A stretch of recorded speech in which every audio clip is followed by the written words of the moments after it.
Batiku witanao, pambulati kianao, kaume vitanao, ratuka vitanao, pambulati kianao, atuka itanao, kaume vitanao,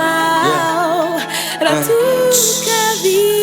Saika savitrana hitandrile anakaty le potapotaky kely iny tô lasa nena I fa inona ny tranga fasa inona blème fa vao maraina be de tonga ty tô amin'ny eny de aza mitomany fa kozizay ao apo ataovy moramora fa ianao marary fo avilomany so de ndana makasezy de aza gaga raha mahitanao hoe tô mengezy mbola tiako ianao zay ny kozinao voaloha fa sarotra amiko lesy ny anadino amin'ny taloha tsisy asolo anao ozy izy ianao raha mbola bandy fa eo akaikikeo ihany no misy tampitampy ianao le papijaly ianao le zatra miady raha tsy ampitampitampy anay ka fandray mitady de miala tsiny akia fa efa tara loatra merci nandalo akia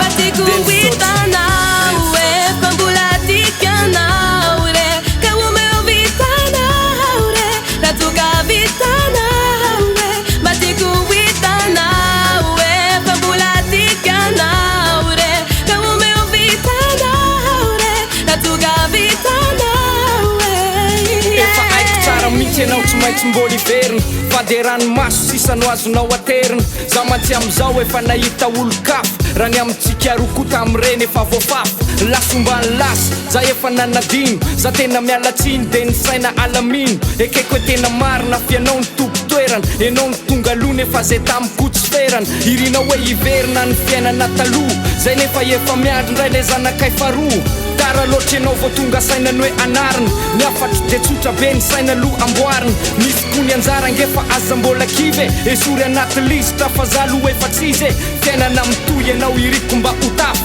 tenao matotsy anjarako de anjaran'olo Batiku witanao e pambulati kianao re kaume vitanao re ratuka vitanao re Batiku witanao e pambulati kianao re kaume vitanao re ratuka vitanao re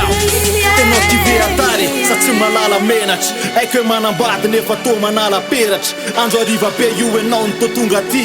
latsa-dranomaso milaza aminao hoe mbola ty fa inona ny tranga fangan'izy tsy nety masonao tô manga na fanga ianao vokety tony aloha ianao de tinon-drano mangatsika na mbola ty ianao ary atsy tafany amintsika fa tony vao omaly anelezany lozanao na tonga nananoratra an'le tsy ho vitanao de anketriny ianao mangataka nouveau départ film efa hitako io fa ny farany tsy tsara ny saiko te anaiky satria no fotoa tanteraka fa mifoko lasa vatoka mandahanao tanteraka ka leo mba samy mialy so ifandratra fotsiny efa ho ampy zao le vatoko tsy milay ianao raha Batiku witanao e pambulati kianao